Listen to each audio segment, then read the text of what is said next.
سلام مهندسا، خیلی خوش اومدین به قسمت 4 از آموزش‌های 0 تا 100 رباتیک. من بیتا هستم و اینجا بیتباتیک.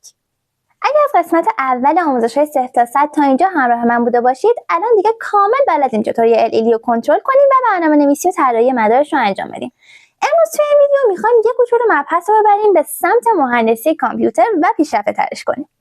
امروز قراره با استفاده از 4 تا LED اعداد رو از مبنای 10 به مبنای باینری دودویی تبدیل کنیم و با استفاده از زبان کامپیوتر با همدیگه مخفیانه صحبت کنیم. یه توضیح کوتاه اول ویدیو من راجع به مبنای اعداد بدم. یه سری مبنا وجود دارن که اعداد رو ما با توجه به اونها بیان می‌کنیم. دو تا از این مبناها مبنای دسیمال و مبنای باینری هستن. مبنای دسیمال برای شمارش اعداد مبنایی هستش که ما روزانه ازش استفاده میکنیم، مثل عدد 1 2 8 10 14 که ما به زبون میاریم و این اعداد به صورت ساده استفاده میشن. ما روزمره از این اعداد استفاده میکنیم.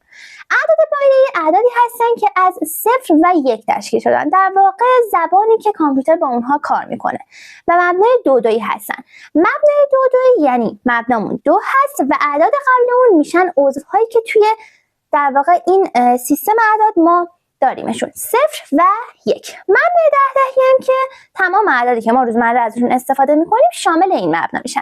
توی این ویدیو ما میخوایم هم تبدیل اعداد مبنای 10 و مبنای 2 رو یاد بگیریم، هم مدارش رو بچینیم و از عدد 1 تا عدد 15 که میشه عضو اعداد باینری و دسیمال رو نمایش بدیم. امروز توی این ویدیو با هم مدار رو طراحی میکنیم، اعداد باینری و دسیمال تبدیلش رو یاد میگیریم و در آخر پروژمون رو نهایی میکنیم.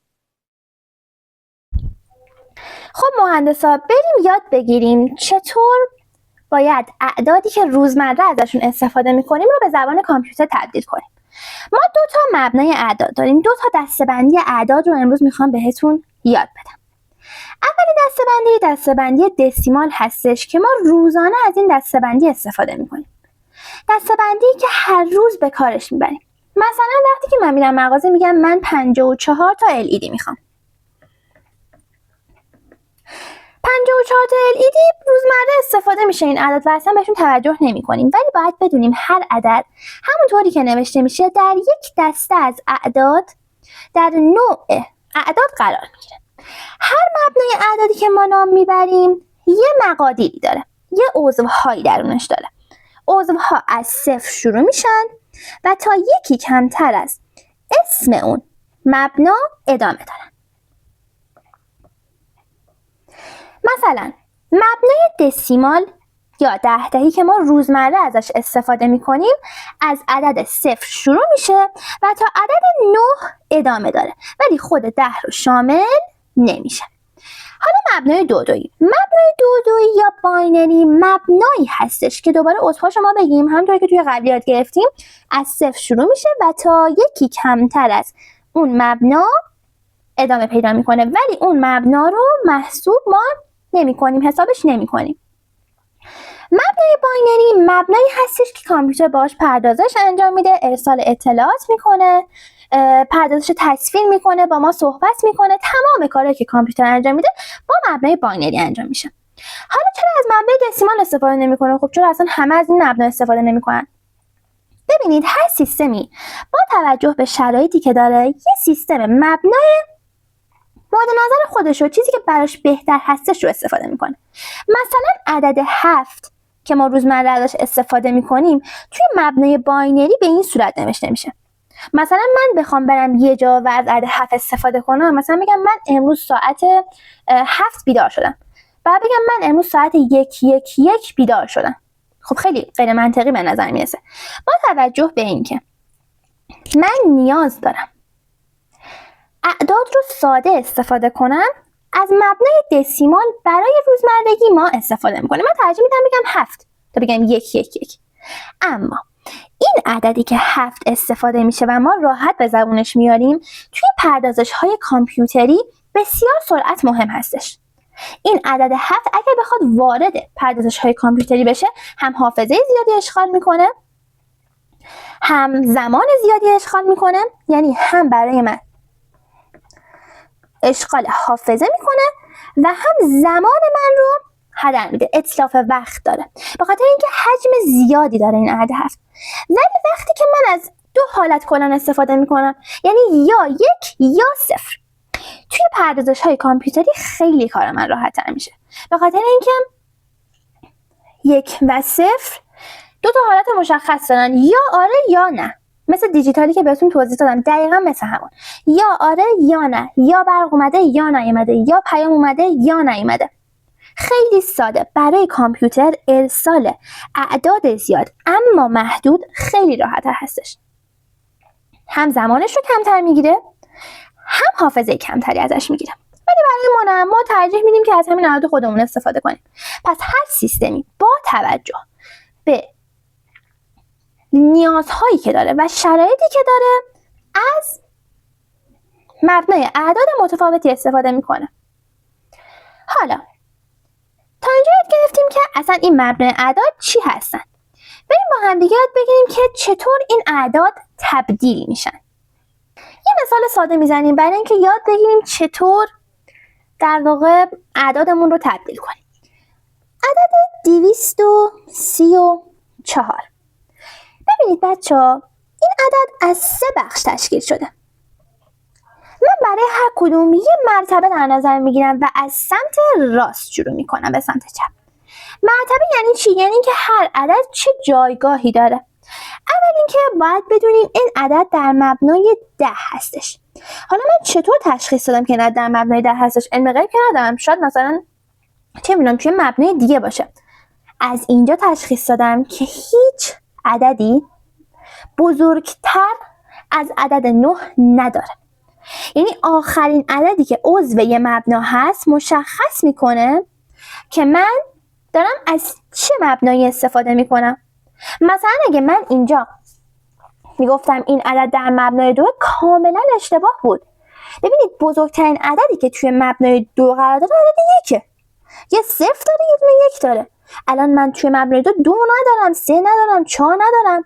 مثلا من این عدد میتونم بگم در مبنای 5، آقا نه در مبنای 5 هم میتونه باشه. چرا؟ چون آخرین عددی که توی مبنای 5 معنا داره عدد 4 و من اینجا دارم، اشکالی نداره. ولی اگه از این 4 به جای این 4 من از عدد 5 استفاده میکردم، اینجا دیگه مبنای 5 نبود، اینجا میتونست مبنای 6 باشه. این از این. خب پس ما متوجه شدیم چطور باید تشخیص بدیم هر عدد در چه مبنایی. این عددی که در مبنای 10 هستش، هر کدوم از اعدادش یه مرتبه دارن. 0 شروع میکنیم، از 0 میشونیم. کامپیوتر همیشه از 0 میشونه، از 1 شروع نمیکنه. 1 و 2. ما میدونیم که 4 3 در واقع 30 هستش، یعنی 3 ضرب در 10. 2 چی هستش؟ 2 200. 2 که نیست، یعنی 2 ضرب در 100. این از این. حالا برای اینکه ما بتونیم راحت‌تر اینو یاد بگیریم، من این مثال رو براتون میزنم. ببینید این 10 رو در واقع این 10 و 100 رو ببینید از کجا تشکیل شدن. از اینجا که الان ما میتونیم بگیم مثلا 10 به توان 0 1، 100 به توان 1 ببخشید اشتباه شد، 10 به توان 1 10، 10 به توان 2 100. میبینید دقیقا همین چیزایی که اینجا داریم. حالا با هم دیگه یاد میگیریم. میگیم عدد 234 در واقع تشکیل شده از 1 4 1 3 1 2 که مرتبه‌هاشون اول مشخص کنیم سریع، چون دیگه یاد گرفتیم که یه فرمول اینجا داریم. هر رقم ضرب میشه در، من فرمول پایین بنویسم، هر رقم ضرب میشه در مبنا به توان مرتبه. این فرمولی هستش که ما برای تبدیل اعداد از هر مبنا به مبنای دیگه حالا یا مشخص کردنشون استفاده میکنیم. حالا این یعنی چی؟ ببینید من الان چطور تشخیص میدم؟ چطور میتونم بخونم این عدد 234 هستش؟ ما مهندسا چطور میگیم هر کدوم از این اعداد رو مینویسم. مرتبه‌شون هم که اینجا مشخص کردم، 0 و 1 و 2. اعدادش هم که دارم، مرتبه هم که یادم هست باید از سمت راست شروع کنم حالا میتونم محاسباتم انجام بدم. میگم یه 4 دارم ضرب در مبنا 10 بود دیگه. همیشه بدونید مبنا رو به شما میدن، یعنی یه عدد اینجور تو پرانتز می‌نویسن آقا این مبنای 10. من الان متوجه شدم این مبنای 10. 4 ضرب در مبنا به توان مرتبه 0 بود دیگه. 4 ضرب در 10 به توان 0. دومی 3 ضرب در 10 به توان 1. مبنا به توان مرتبه. 2 ضرب در 10 به توان 2. حالا کارمون راحت تر شد. ببینید چقدر ساده. الان من اینجا میدونم 10 به توان 0 که 1. 4 ضرب در 1 4 به علاوه 10 به توان 1 10. 3 ضرب در 10 30 به علاوه 10 به توان 2 100. 2 ضرب در 100 200. 200 به علاوه 30 به علاوه 4 میشه 234. من الان میدونم که چرا این اعداد 234 خونده میشن. این از مبنای دسیمال. حالا مبنای 10 دهی رو با هم دیگه یاد گرفتیم. میریم سراغ مبنای باینری. مبنای باینری هم همینطور هستش. مثلا من یه عدد 0 و 1 یه زبون کامپیوتری مثال میزنم. اینم از عددی که من تو زبان کامپیوتری مثال زدم. این عدد در مبنای 2 هستش. دوباره از همون فرمول قبلی استفاده میکنیم. فرمول ما چی میگفت؟ فرمول ما ببینید میگفت رقم ضرب در مبنا به توان مرتبه. رقم ضرب در مبنا به توان مرتبه. اولین کاری که میکنم اینه که میام مرتبهش رو تعیین میکنم. الان اینجا داریم ما چیکار میکنیم؟ میخوایم ببینیم که این عدد 2 دویی که داریم چه عددی هستش. یکی از راههایی که بتونیم تشخیص بدیم هر عدد 2 دویی چه عددی در مبنای روزمره ما دسیمال هستش همین راهه. از همین فرمول استفاده میکنیم. رقم ضرب در مبنا به توان مرتبه. مرتبه رو من مشخص میکنم. 0 1 2 و 3. ببینید چقدر ساده. اول یه دونه 1 دارم. رقم دوم یه دونه 1 دارم. سوم یه دونه 0 دارم. چهارم هم یه دونه 1 دارم. یه موردی رو من قبل از اینکه حساب کنیم بگم. ببینید وقتی یه همچین عددی توی کامپیوتر ما میبینیم یعنی اینکه یک زمانی هستش که برق ارسال شده، یه پیام اومده، دوباره یه پیام اومده، ولی صرف زمانی هستش که پیامی نیومده. من هیچ پیامی دریافت نکردم، ولی دوباره من یه پیام دریافت کردم. پس این به این صورت توی کامپیوتر در واقع ترجمه میشه. حالا من میام حساب میکنم. میگم من ارقام رو که دارم. رقم ضرب در مبنای من 2 هستش. 2 به توان مرتبه اولین رقم چیه؟ 0. عدد بعدی رقم ضرب در مبنا به توان مرتبه دومی چیه؟ 1. عدد سوم رقم که 0 بود ضرب در مبنا به توان مرتبه بعدی چیه؟ 2. مرتبهش که 2 هستش. عدد بعدی 1 ضرب در 2 به توان مرتبهش 3 هستش. حالا بیان راحت با هم دیگه حساب کنیم ببینیم این عدد چه عددی در مبنای دسیماله. 2 به توان 0 که چیه؟ همون 1. 1 بذارید من اینا رو کوچولو بنویسم. 2 به توان 0 1. 2 به توان 1 2. 2 به توان 2 4. 2 به توان 3 8. حالا راحت تر شد. 1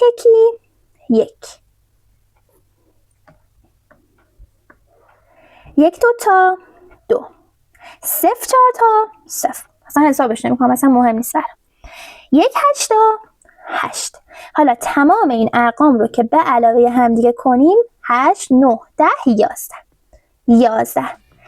این عددی که ما داشتیم 1 0 1 1 در مبنای 2 عدد 11 در مبنای 10 بود.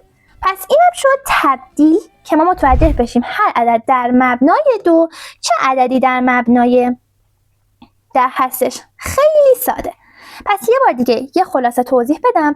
ببینید برای اینکه متوجه بشیم هر عدد در مبنای 2 چه عددی در مبنای 10 هستش باید از این فرمول استفاده کنیم. فرمول ما چی میگه؟ فرمول ما میگه رقم ضرب در مبنا به توان مرتبه. رقمی که دارم رو می‌نویسم. اولین کاری که می‌کنم چیه؟ مرتبه رو مشخص می‌کنم. بعدش رقمم رو می‌نویسم. به این صورت هر رقم رو می‌نویسم، ضرب می‌کنم در مبنایی که داشتم به توان اون مرتبه هایی که مشخص کرده بودم و در آخر جوابی که به دست آوردم رو به علاوه همدیگه میکنم و جواب نهایی به دست میاد. پس اینم شد روش تبدیل ارقامی که در مبنای 2 هستن به مبنای 10. حالا روش ساده تر هستش برای این کار. بدون که بیایم هر سری این تبدیل‌ها رو انجام بدیم، خیلی راحت تر یه جدول هستش که ما میتونیم این مراتب رو حفظ کنیم و راحت تر این کار رو انجام بدیم. عددی که ما باید یاد بگیریم یه جدول هستش که خیلی کار ما رو ساده میکنه. این جدول برای چه کاری استفاده میشه؟ برای تبدیل اعدادی که در مبنای 2 هستند به اعدادی که در مبنای 10 هستن. یعنی اعداد 0 و 1 رو من میتونم تبدیل کنم به اعدادی که روزمره ازشون استفاده میکنم. ببینید توی یه درس هست به اسم مدار منطقی. توی این درس من یاد میگیرم چطور از این جدول استفاده کنم. این جدولی هستش که من دارم. حالا بیاین اول با هم دیگه یاد بگیریم. این جدول شامل چه عددی هست؟ اعداد 1 2 4 8 16 32 64 و الی آخر. دقت بکنید این اعداد چه عددی هستن؟ اعداد مبنای 2 هستن. اعدادی که با مبنای 2 درست شدن. 2 به توان 0، 2 به توان 1، 2 به توان 2، 2 به توان 3، 2 به توان 4 و الی آخر. ببینید چقدر راحت شد الان کارمون. الان دیگه ما با حفظ کردن این اعداد خیلی راحت این اعداد در واقع خیلی راحت میتونیم تبدیل رو انجام بدیم. حالا چجوری این کار رو انجام میدیم؟ 1 2 4 8 16 مثال میزنیم. مثلا یهو اومدن به ما گفتن عدد 101 در مبنای 2 چه عددی در مبنای 10؟ سریع به من بگو. من نمیتونم 3 ساعت بشینم اون همه محاسبه انجام بدم. اون محاسباتی که ما الان انجام دادیم و یاد گرفتیم به خاطر این هستش که ببینیم اصلا چه اتفاقی میفته. برای یک کار پیشرفته تر من میگم خب این عددو که دارم وارد این جدول میکنم. جاهایی که پیام رسیده، یادتونه گفتم موقعی که یک پیام میرسه جاهایی که پیام رسیده اونجا من این مقادیر رو به علاوه هم دیگه میکنم. یعنی جایی که 1 هستش اون مقدار توی جدول رو به علاوه هم میکنم. یعنی اینجا مینویسم 4 به علاوه 1 میشه 5. من الان مقدار این عدد رو در مبنای دسیمال به دست آوردم. عدد 101 در مبنای 2 مساوی 5 در مبنای 10 هستش. به همین سادگی. یه مثال دیگه بزنیم. با هم دیگه کار کنیم این مثال رو ببینیم. خب مثلا عدد 0101. میبینید گفتارش به صورت روزمره خیلی سخت میشه. ما به خاطر همین از مبنای 10 استفاده میکنیم. خب این عدد رو من گفتن سریع به دست بیار. میام عددم رو داخل این جدول قرار میدم. اینم از این. جاهایی که 1 دارم رو اینجا و اینجا 16 8 و 2 به علاوه هم دیگه میکنم. میگم 16 به علاوه 8 به علاوه 2 8 و 2 10 با 16 26. ساده ترین روشی که در واقع میشه استفاده کرد. خیلی راحت. یعنی حتی اگه این مطالب رو از بیس هم یاد نگیریم با دونستن این جدول خیلی راحت این کار انجام میشه. اینم از این. تا اینجا یاد گرفتیم چطور اعداد مبنای 2 رو به اعداد مبنای 10 تبدیل کنیم. حالا اگه به ما اعداد مبنای 10 بدن و از ما مبنای 2 شو بخوان چی؟ توی این حالت ما یه روش دیگه داریم. از چه روشی استفاده میکنیم؟ مثلا به ما عدد 10 رو دادن. گفتن عدد 10 در مبنای 10 رو تبدیلش کن به یه عدد در مبنای 2. بگو من چی میشه؟ خیلی ساده. من الان دیگه جدولی که کشیده بودم و بلدم. خیلی راحت دوباره از همون جدول میتونم استفاده کنم. چطور؟ ببینید من اعداد رو حفظم. تا اون جایی مینویسم که عددی که از من خواستن کوچیکتر از اون عدد باشه. من میتونم تو آخر بنویسم ولی نیازی نیست. الان مثلا 10 دیگه واقعا کوچیکتر از 16. حالا چیکار میکنم؟ ببینید من این عدد 10 رو باید جاگذاری کنم توی این جدول. حالا چطور این کار انجام میدم؟ چطور این کار انجام میشه تا بتونم مبنای 10 رو حساب کنم؟ میگم خب 10 این تا مقدار 16 به خاطر این گفتم بنویسیم که اینجا راحت باشیم. این مقدار 16 رو من اصلا حساب میکنم چون توی 10 تا چند تا 16 تا هست؟ هیچی. ولی توی 10 تا چند تا 8 تا هست؟ یه دونه. پس یعنی من میتونم 10 رو منهای یه 8 کنم و هست وجود داره توی بسته 10 تایی. خیلی ساده تر بگیم توی بسته 10 تایی بسته 8 تایی وجود داره. پس یعنی من 8 تا دارم توی این 10. بله که دارم. میتونم کامل اینجا بنویسم من دارم. حالا دیگه چند تا دیگه از این عدد مونده؟ 2 تا. میام سراغ عدد بعدی 4. من توی عدد 2 4 تا عدد دارم. 2 تا کلا من دارم. پس اینو 0 میذارم. این مقدار من ندارم بهت 1 بدم. میریم سراغ عدد بعدی 2. توی بسته 2 دویی توی بسته 2 تایی عدد 2 داریم. بله چه عالی.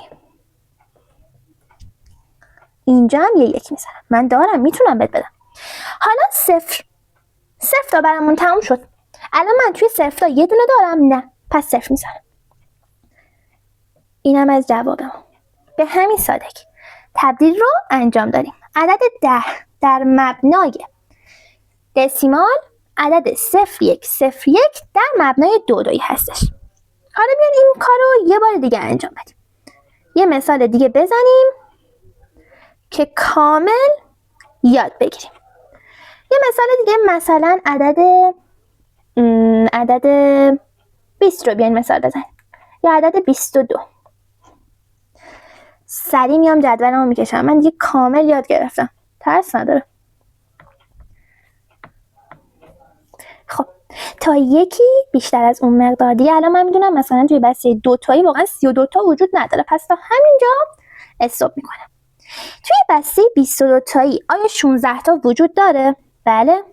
پس من میام 22 رو منهای 16 میکنم و یه دونه 1 قرار میدم. میبینید توی بسته 22 تایی من الان 16 تا دارم. پس میتونم بگم اینجا یه بسته کشیدم بیرون. اینم از این. وقتی که 22 رو منهای 16 میکنیم 6 تا برای ما میمونه. میرم سراغ بعدی. عدد بعدی. آیا توی بسته 6 تایی من 8 تا عدد وجود داره؟ نه. 6 تا 8 تا که نیست. خب پس 0. ندارم اینو. عدد بعدی. آیا توی بسته 6 تایی من 4 تا عدد وجود داره؟ بله. پس 4 تا عدد وجود داره. یه بسته 4 تایی برداشتم. 2 تا مونده. میریم سراغ عدد بعدی. آیا توی بسته 2 تایی من 2 تا عدد وجود داره؟ بله.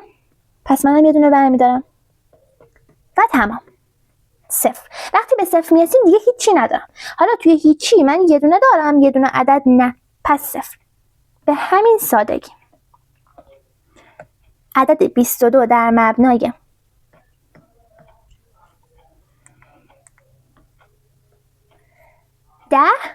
عدد 01010110110110 در مبنای 2 هستش. از این طرف بخونیم. اینم از این. پس هم یاد گرفتیم چطوری اعداد رو از مبنای 2 دویی به مبنای 10 دهی تبدیل کنیم با این فرمول. خیلی فرمول ساده هم هستش. و هم یاد گرفتیم با استفاده از این جدول اعداد رو از مبنای هم 2 دویی به 10 دهی هم 10 به 2. خیلی ساده. الان دیگه استادیم که بتونیم اعداد رو تبدیل کنیم. حالا بریم سراغ یه روش خیلی ساده تر. اصلا نیازی نیست ما این محاسبات رو انجام بدیم تا عدد 15 که حالا توی ویدیوی بعدی توضیح بیشتر میدم. اگه مداری با این موضوع طراحی کنیم اصلا باید حفظ بشه. حقیقتا باید حفظ بشه این اعداد که خیلی راحت هم بتونیم این کار رو انجام بدیم. ببینید من از یه پیج یوتیوب این جدول رو PDF رو گرفتم. بسیار آموزش هاشون عالی هستش، پیشنهاد میکنم حتما فالوشون کنید. خب این جدول رو میبینید اصلا کامل همه چیو برای من نوشته. من نیازی ندارم اون محاسبات رو انجام بدم. این محاسباتی که با این در واقع اعداد انجام میشد. ببینید عدد 0 همون 0، عدد 0 توی مبنای دسیمال، عدد 0 توی مبنای باینری هستش. 1 هستش، 2 10 هستش، 3 11 هستش، 4 100، 5 101، 6 110. همینطور خونده میشن. همینطور بگین 1 1 0، 7 1 1 1، 8 1 0 0 0 و الی آخر تا عدد 15. همینطوری میتونه ادامه هم داشته باشه، 16 17 18. ولی زمانی که ما این اعداد رو حفظ باشیم خیلی راحت میتونیم این کار رو انجام بدیم. چیزی که ما میخوایم امروز برنامه نویسیش رو انجام بدیم از عدد 1 تا عدد 15 هستش. وقتی من این اعداد رو در مبنای 2 حفظ باشم دیگه کارم خیلی ساده میشه. ولی خب ما تبدیلش رو یاد گرفتیم تا کامل متوجه بشیم این اعداد از کجا میان و چطور درست میشن. امیدوارم که کامل این مبحث براتون جا افتاده باشه. خب مهندسا، قبل از اینکه کد نویسی هر LED رو انجام بدیم تا عدد باینری رو نمایش بدیم، باید هر عدد رو از 1 تا عدد 15 کامل محاسبه کنیم تا یاد بگیریم چطور باید هر کدوم رو با LED نمایش بدیم. ببینید من به یه نکته اشاره کردم، اینکه اگر LED روشن باشه به معنای این هستش که 5 ولت بهش رسیده، 1 هستش و LED روشنه. اگر LED خاموش باشه به معنای این هستش که 5 ولت بهش نرسیده و 0.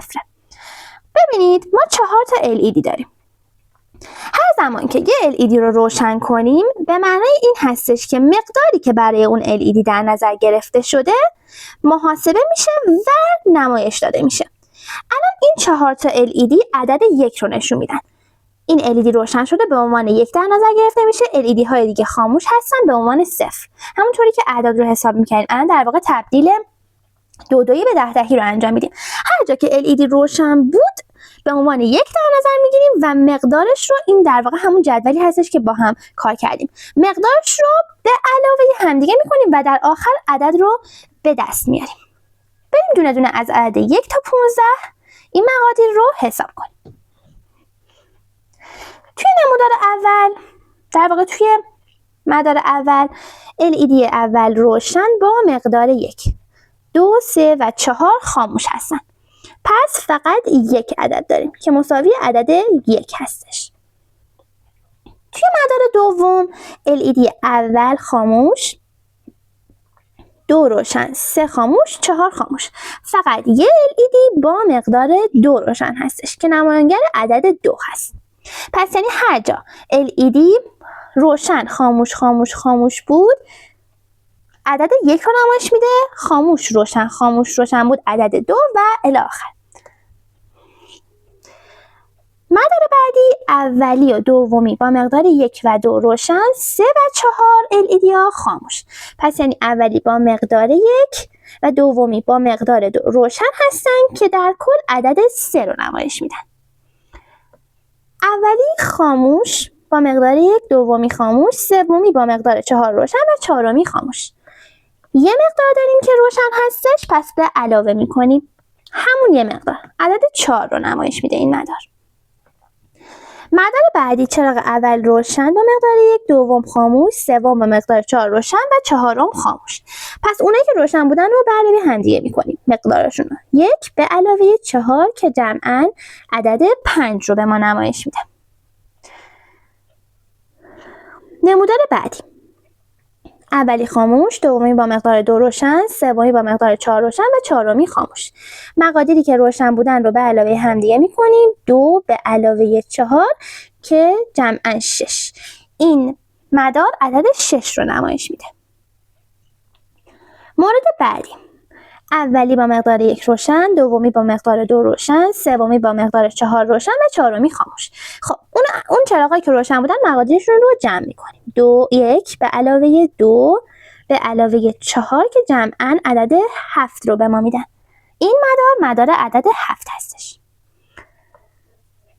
اولی خاموش، دومی خاموش، سومی خاموش، فقط چهارمی با مقدار 8 روشن که این مدار عدد 8 رو نمایش میده. مدار بعدی، اولی با مقدار 1 روشن، دومی و سومی خاموش و چهارمی با مقدار 8 روشن. چراغ‌هایی که روشن بودن مقادیرشون رو جمع میکنیم و عدد 9 رو به دست میاریم. این مدار عدد 9 هستش. مدار بعدی، اولی خاموش، دومی روشن با مقدار 2، سومی خاموش و چهارمی با مقدار 8 روشن. چراغ‌هایی که روشن بودن رو مقادیرشون رو به علاوه همدیگه میکنیم و مقدار 10 رو به دست میاریم. مدار بعدی، اولی با مقدار 1، دومی با مقدار 2 و چهارمی با مقدار 8 روشن هستن. 1 به علاوه 2 و به علاوه 8 که جمعاً به ما عدد 13 رو نمایش میدن. عدد 11 رو نمایش میدن. مدار بعدی، اولی و دومی خاموش، سومی و چهارمی با مقدار 4 و 8 روشن که جمعاً مقدار 12 رو به ما نمایش میدن. مدار بعدی، اولی با مقدار 1 روشن، دومی خاموش، سومی با مقدار 4 و چهارمی با مقدار 8 روشن هستن. 1 به علاوه 4 به علاوه 8 جمعاً مقدار 13 رو به ما نمایش میدن. مورد بعدی اولی خاموش، دومی، سومی و چهارمی با مقادیر مشخص شده روشن. چراغ‌هایی که روشن هستن اعدادشون رو جمع میکنیم که جمعاً به ما عدد 14 رو نمایش میدن. و مدار آخر هر 4 تا چراغ روشن که جمع مقادیر چراغ‌های روشن رو می‌نویسیم و جمعاً عدد 15 رو به ما نمایش میدن. پس ما یاد گرفتیم چطور باید وقتی LED ها روشن میشن مقدارشون رو محاسبه کنیم. حالا ببینید چطور این اتفاق افتاد. عدد 1 در مبنای باینری 1 هستش. 1. هر چراغی که روشن هستش مقدارش مشخص میشه. عدد 2 در مبنای باینری 10 هستش. 10. روی مدار دقت بکنید چه اتفاقی میفته. من یک کوچولو بزرگتر کنم که مدار کامل دیده شه.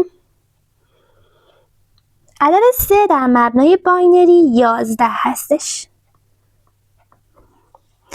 عدد 4 در مبنای باینری 100. 1 0 0. میبینید چطور توی مدار مشخص میشه. عدد 5 در مبنای باینری 1 0 1. 1 0 1. عدد 6 در مبنای باینری 1 1 0. 1 1 0. عدد 7 در مبنای باینری 1 1 1. 1 1 1. عدد 8 در مبنای باینری 1 0 0 0. 1 0 0 0. فقط اونجاهای 1 هست که چراغ روشن. عدد 9 1 0 0 1 هست. 1 0 0 1. عدد 10 1 0 1 0. 1 0 1 0. عدد 11 1 0 1 1. 1 0 1 1. عدد 12 1 1 0 0. 1 1 0 0. عدد 13 1101 1101 عدد 14 1110 1110 و عدد 15 1111 1111 هر موقع چراغ روشن شد مقدار 1 رو براش در نظر میگیریم و بعد اون مقداری که پایینش مشخص شده رو داخل جمع می نویسیم. خیلی راحت هستش. اگه 2-3 بار این مدار رو تماشا بکنید اصلا دیگه نیازی به حساب کردن نیست. چشمی متوجه میشید که هر مدار چه عددی رو نشون میده. 1 2 3 4 5 6 7 8 9 10 11 12 13 14 و 15.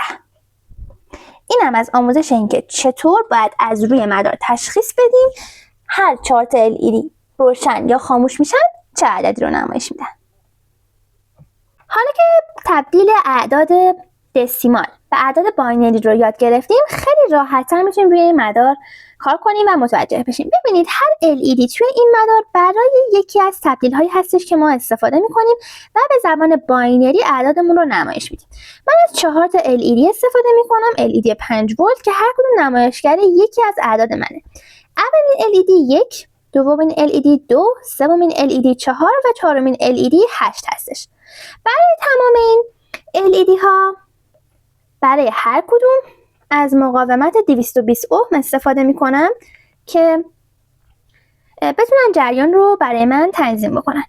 پس جریان از پین هایی که من انتخاب کردم وارد میشن، به مقاومت میرسه و جریان کنترل میشه، پایه مثبت LED میرسه، چراغ روشن میشه و پایه منفی و تمام. برای تمام این در واقع چراغ ها همین اتفاق میفته. جریان کنترل میشه، چراغ ها روشن میشن و به ترتیبی که ما برنامه نویسی کردیم این دستورات به پین ها وارد میشه. مثلا برای عدد 3 فقط به پین 1 و پین 2 برق وارد میشه که در واقع بتونه عدد رو نشون بده. ولی برای مثلا عدد 5 فقط به پین 1 و پین 4 برق داده میشه که به ما نمایش بدن چه عددی وارد سیستم شده. اینم از شماتیک مدار. خب مهندسان، اینم از طراحی مدار ما که به 4 تا لامپ نیاز داریم که برنامه نویسیشون رو انجام بدیم. همونطور که بهتون توضیح دادم اعداد اگه بخوان از مبنای دسیمال به مبنای 2 یا همون زبون کامپیوتر برن، از 1 تا عدد 15 ما نیاز به 4 تا لامپ داریم. البته این محدوده میتونه بلندتر هم باشه ولی خب ما بیسش رو یاد میدیم تا شما بعداً روی موارد پیشرفته‌تر اگه خودتون دوست داشتین کار کنید. اگه هم که دوست داشتین پیشرفته‌تر روی این مبحث کار کنیم حتما توی کامنت ها برام بنویسید. ما از 4 تا LED استفاده میکنیم و هر عدد رو با استفاده از این LED ها در مبنای 2 یا همون باینری نمایش میدیم. برای طراحی مدار باینری ما نیاز داریم به یک بورد قابل برنامه‌نویسی آردوینو، 6 عدد سیم جامپر، 4 تا مقاومت 220 اوم، 4 تا سوزن منگنه که برای اتصال کوتاه من استفاده میکنم. برای این اتصال کوتاه از سیم جامپر هم میشه استفاده کرد. 4 تا LED که من به رنگ قرمز انتخابشون کردم، هر رنگ دیگه هم میشه استفاده بشه، فرقی نمیکنه. و برد بورد. از این اعداد هم من برای نمایش بهتر اعداد روی بورد استفاده میکنم. برای اتصال پایه های منفی من از باس استفاده میکنم که توی ویدیو قبلی کامل توضیح داده شده. باس برای این استفاده میشه که دیگه نیازی نباشه از پین های GND جداگونه برای هر LED استفاده بشه. برای اتصال های پایه های منفی LED ها من از باس استفاده میکنم که توی ویدیو قبل توضیح داده شده. به جای اینکه برای هر LED از یک GND جدا روی بورد استفاده کنیم، از یک ردیف که اصطلاحاً بهش GND باس میگن استفاده میشه برای اتصال پایه های منفی LED ها. هر LED رو به این صورت قرار میدم که پایه منفی به این طرف که بتونم GND رو به این قسمت وصل کنم و پایه مثبت به این طرف هستش. من این کاغذ رو قرار میدم که بتونیم دقیقا روبروی این موارد اتصال ها رو ایجاد کنیم. 4 عدد لامپ،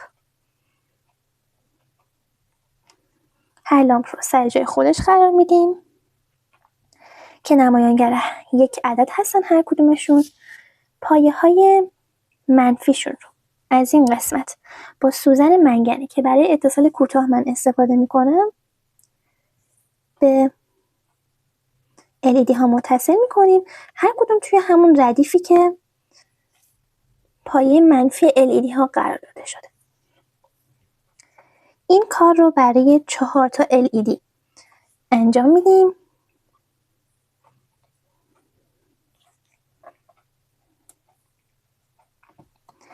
حالا اتصال منفی هر 4 تا LED ایجاد شده.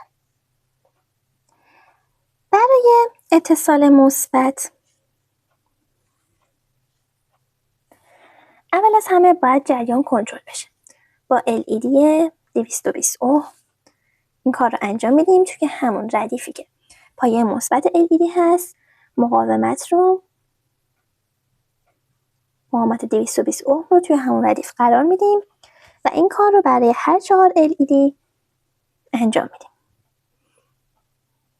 که در طولانی مدت LED ها آسیب نبینن.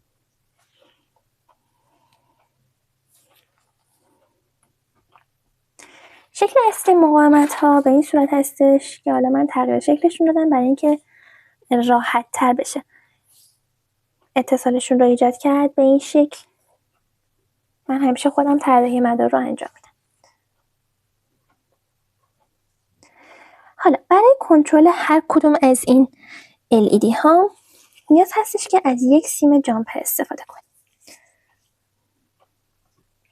برای چی من از سیم جامپر های مختلف با رنگ های مختلف استفاده می کنم؟ چون که بتونم تشخیص بدم و برنامه نویسی هر کدوم رو درست انجام بدم. حالا که من رنگاشون رو جدا کردم از همدیگه، میتونم خیلی راحت با یک گیره اینطوری از خود مدار اصلی جداشون کنم. اینم از طراحی ما که به این شکل هستش. الان چون هنوز برنامه نویسی رو انجام ندادم میتونم به این شکل هم قرار بدم. حالا برنامه نویسی هر LED رو انجام میدیم برای 1 2 4 8 و نتیجه رو روی همین مدار میبینیم. هر کدوم از این سیم ها به یک پین از این پین هایی که عدد روشون هک شده توی بورد متصل میشن. خود باز هم سیم قرمز به 5 ولت و سیاه به GND متصل میشه به این صورت. برای اتصال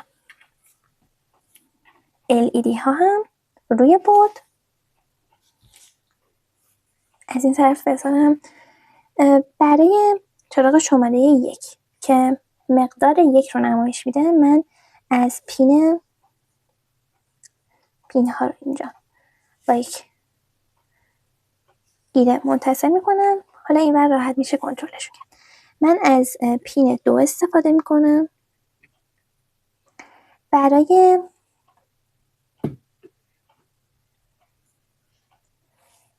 عدد 2 که سیمش سبز رنگ هستش.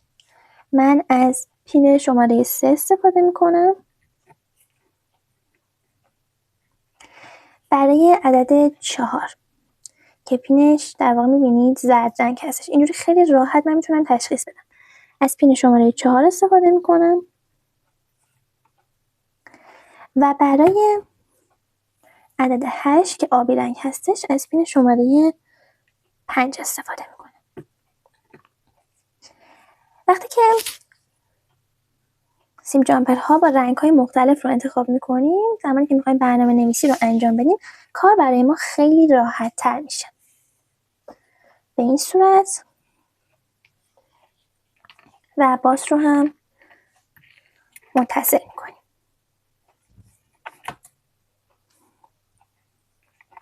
اینم از طراحی مدار باینری. حالا که مدار رو چیدیم بریم سراغ برنامه نویسیش تا هر عدد دسیمال رو تبدیل به عدد دو یا زبان کامپیوتر کنیم و روی مدار نشون بدیم. بریم سراغ برنامه نویسی اعداد باینری مهندسا. ببینید برای این برنامه نویسی یا هر پروژه دیگه چندین روش کد نویسی وجود داره. ولی خب من یه روش رو امتحان کردم و نمایشش رو روی LED ها دیدم و بی‌نقص‌ترین روشی بود که من میتونستم حالا انجامش بدم. باز هم روش‌های دیگه‌ای هست، هیچ اشکالی نداره.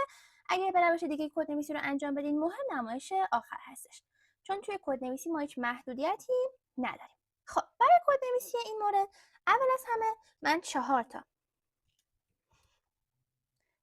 LED رو مشخص میکنم، 4 تا متغیر رو مشخص میکنم برای 4 تا LED. کد نویسی رو من انجام بدم. LED میخواستم LED ها رو با نام های 1 2 4 8 در نظر بگیرم، ولی خب به خاطر اینکه ما محدودیت هایی داریم برای نامگذاری متغیرها، زبان هایی که بر اساس بر پایه زبان C هستند، برای نامگذاری متغیرها ما نمیتونیم اول از عدد استفاده کنیم، یعنی اول اسم متغیرها نباید با عدد شروع بشه. به خاطر همین ما این متغیرها رو در نظر گرفتیم. متغیر A1 رو من برای چراغ اول پین 2 در نظر گرفتم. متغیر B2 رو من برای چراغ دوم با پین 3 در نظر گرفتم و متغیر C4 رو من برای چراغ سوم با پین 4 در نظر گرفتم و متغیر D8 رو برای چراغ چهارم با پین 8 در نظر گرفتم. این از 4 تا متغیری که برای 4 تا پینمون ما مشخص کردیم که از اعداد پین ها توی کد استفاده نکنیم، کدمون تمیزتر باشه، از متغیر استفاده کنیم. خب یه متغیر دیگه هم معرفی میکنیم با اسم watch time.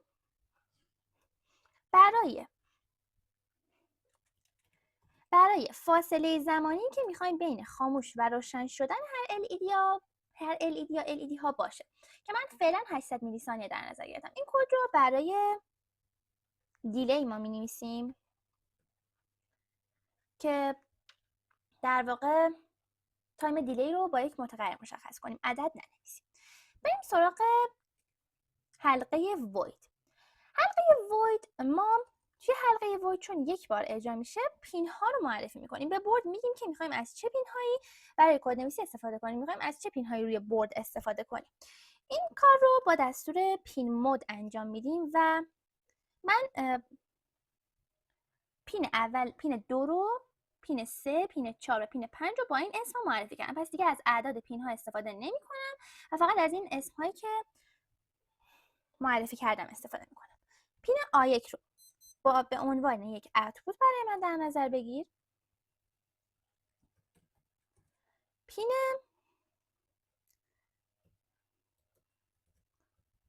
B2 رو به عنوان یک اوتپوت برای من در نظر بگیر و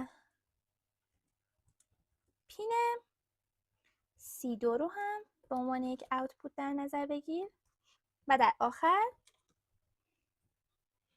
پین D8 که پین 5 بود رو به عنوان یک اوتپوت در نظر بگیر. اینم از معرفی 4 تا پینی که میخوام روی بورد ازشون استفاده کنم. خب بریم سراغ لوپ بعدی. تو قسمت void لوپ کد اصلی که میخوایم اجرا بشه رو مینویسیم. من برای 15 تا عدد میخوام کد بنویسم، پس هر عدد رو با هم مشخص کنم دیگه. عکسش رو نشون میدیم اول، بعد کدش رو مینویسیم. ببینید برای اینکه بتونید یه توضیح رو توی کد لحاظ کنید میتونید از 2 تا اسلش استفاده کنید و کامپایلر این خط کد رو کامپایل نمیکنه. کامپایلر در واقع چیزی هستش که توی IDE ها که کد رو داخلش می‌نویسیم کدها رو اجرا میکنه. اگر ما از 2 تا بک اسلش استفاده کنیم این خط کد به رنگ توس در اومده، می‌بینید این خط کد خونده نمیشه. یا میتونیم از اسلش ستاره استفاده کنیم برای یه توضیح، حالا یه توضیحی که بیشتر هستش از یک خط. خب پس با این مورد هم آشنا شدیم. الان برای هر 15 تا عدد من این کار رو انجام میدم. اینم از تعریف 15 خط کد برای هر عددی که میخوایم کد نویسیش رو انجام بدیم که بعداً اگر اومدیم و کد رو خوندیم خوانا باشه و متوجه بشیم چه کدی در واقع نوشتیم. خب برای اینکه عدد 1 رو نمایش بدیم فقط باید چراغ اول رو روشن کنیم. پس با دستور دیجیتال رایت LED اول رو روشن میکنیم های و LED های دیگر رو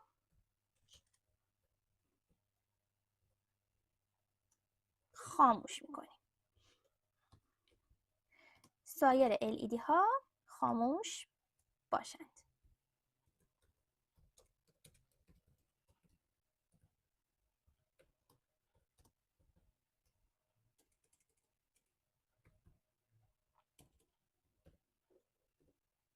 به بزرگ و کوچیک بودن حروف داخل کد دقت بکنید، چون همونطوری که گفته شده زبان‌هایی که بر اساس سی هستن، سی پلاس پلاس، سی شارپ، سی کیس سنسیتیو هستن، یعنی اینکه روی بزرگی و کوچیکی حروفی که مشخص شده حساس هستن، یعنی اینکه باید بدونید که چه حرفی کوچیک با چه کلمه‌ای با حروف کوچیک و چه کلمه‌ای با حروف بزرگ نوشته شده که خطا با خطا مواجه نشید. خب پس ما نمایش دادیم که فقط LED اول رو روشن کن و بقیه LED خاموش باشن. حالا بعد از این کار برای من صبر کن همین جایی که من گفتم به مدت زمانی که مشخص کردم 800 میلی ثانیه. برای نمایش بهتر من از این روش استفاده کردم. بعد از اینکه نمایشمون کامل شد به این صورت توی 5 خط کد دیگه تمام LED ها رو خاموش میکنیم دوباره و یه واچ تایم دیگه ثبت میکنیم. پس برای نمایش بهتر من این کار رو انجام دادم. این مورد رو امتحان کردم روی بورد و نمایشمون در واقع خوانا بودش برای هر عدد.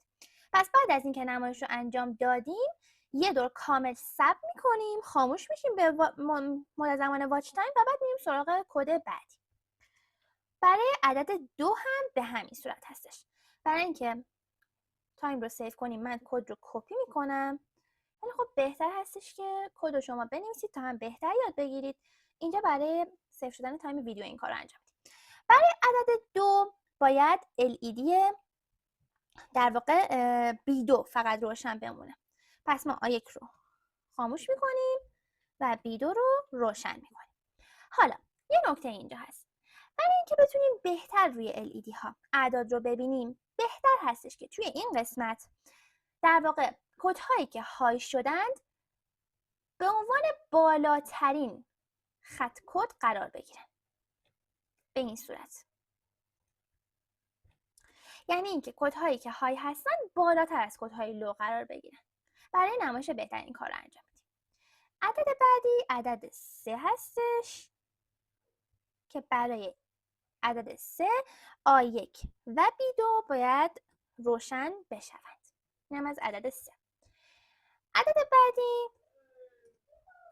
عدد 4 هست. برای عدد 4 LED های A1 B2 و D8 خاموش و فقط C4 باید روشن بشه. وقتی که روشن کردیم C4 رو منتقلش میکنیم بالا نمسیم.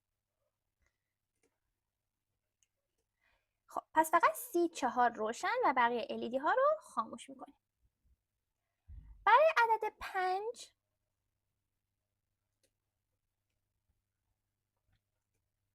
ما باید LED های A1 و C4 رو روشن کنیم. A1 و C4. C4 رو بیاریم بالا. A1 و C4 روشن باشن. یه دور خاموش و عدد بعدی.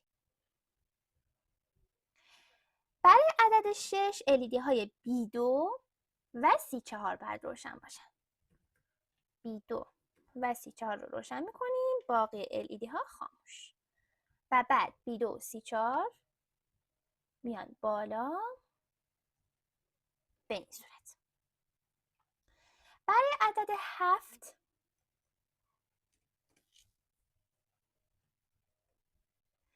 LED های A1 B2 و C4 A1 B2 روشن و C4 هم روشن میشن. برای عدد 8 LED های 3 تا LED خاموش هستن و فقط LED D8 روشنه. LED D8 رو فقط روشن میکنه. عدد بعدی عدد 9 هستش. برای عدد 9 LED A1 و LED D8 باید روشن باشن تا عدد 9 نمایش داده بشه.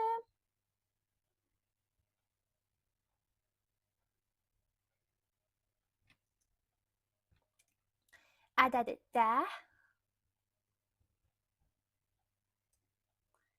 LED های B2 و D8 باید روشن باشن.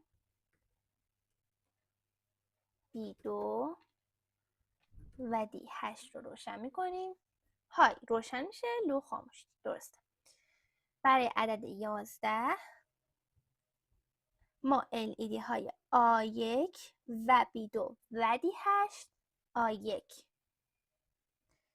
B2 و D8 روشن میشن. من این خط کد رو بیارم پایین. برای عدد 12 LED های C4 و D8 C4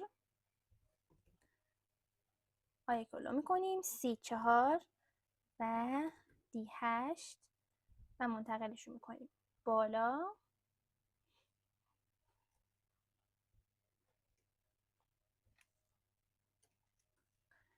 خب C4 و D8 برای عدد 13 LED های A1 C4 و D8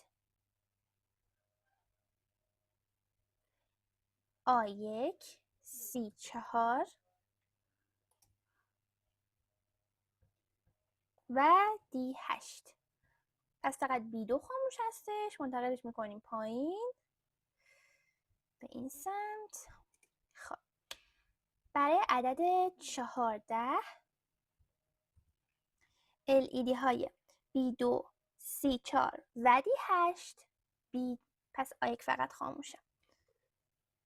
B2 C4 و D8 رو روشن میکنیم و فقط A1 رو خاموش میکنیم. پس A1 رو منتقل میکنیم پایین که تداخلی داخل کد برای ما ایجاد نکنه.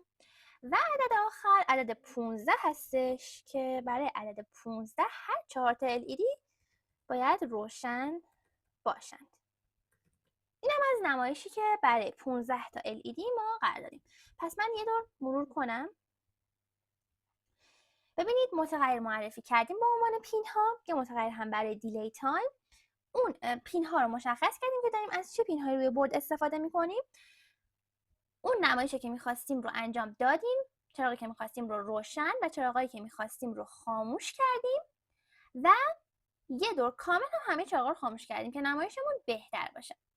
خب بعد از اینکه همه کد رو نوشتیم از وریفای استفاده میکنیم تا خطا گیری کنیم.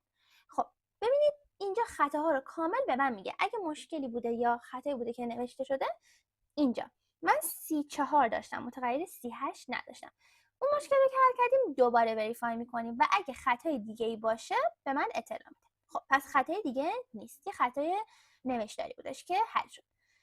برای خطای منطقی هم چک بکنیم که مشکلی دیگه داخل کد وجود نداشته باشه. بردمون رو انتخاب میکنیم از این قسمت. اوکی رو میزنیم و آپلود رو انجام میدیم.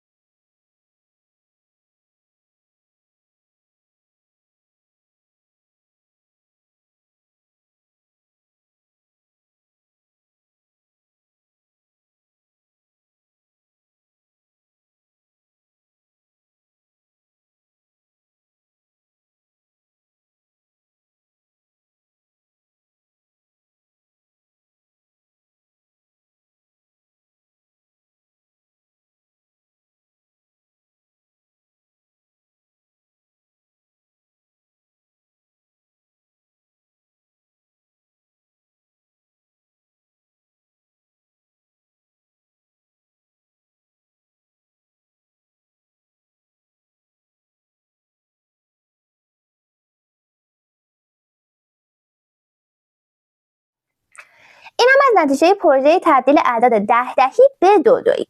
من مدار رو یه دوره کامل بهتون نشون میدم که ببینید این مدار چطور کار میکنه. سیم رو متصل میکنم. 1 2 3 4 5 6 7 8 9 10 11 12 13 14 و 15. اینم از مدار ما. این لوپ همینطور تکرار میشه و اعداد رو به ترتیب نمایش میده. مهندسان همونطور که دیدین من طراحی این مدار رو به این صورت انجام دادم و LED ها رو به این شکل قرار دادم. خیلی طرح‌ها و روش‌های دیگه‌ای برای چیدمان LED، مقاومت و حالا سیم‌های جامپر هستش که من سعی می‌کنم دونه دونه همه رو توی ویدیوهای مختلف با هم دیگه امتحان کنیم و یاد بگیریم. اما بهینه‌ترین روشی که میشه مدار رو چید به این صورتی هستش که من توی ویدیوهام نمایش میدم. خب مهندسا به پایان این ویدیو رسیدیم. امیدوارم از این ویدیو لذت برده باشید و حداقل یک قدم توی رباتیک جلو رفته باشید. اگه ایده دیگه‌ای برای پروژه دیگه دارین حتما توی کامنت ها برام بنویسید که من 0 تا 100 اون پروژه رو کامل بهتون آموزش بدم. راستی تمام فایل های آموزش این پروژه توی کانال تلگرامی قرار گرفته. شما میتونید با استفاده از این فایل ها پروژهتون رو از 0 تا 100 طراحی کنید و با من جلو بیایید. امیدوارم این آموزش مفید فایده بوده باشه تا یه آموزش 0 تا 100 دیگه. خدا نگهدارتون.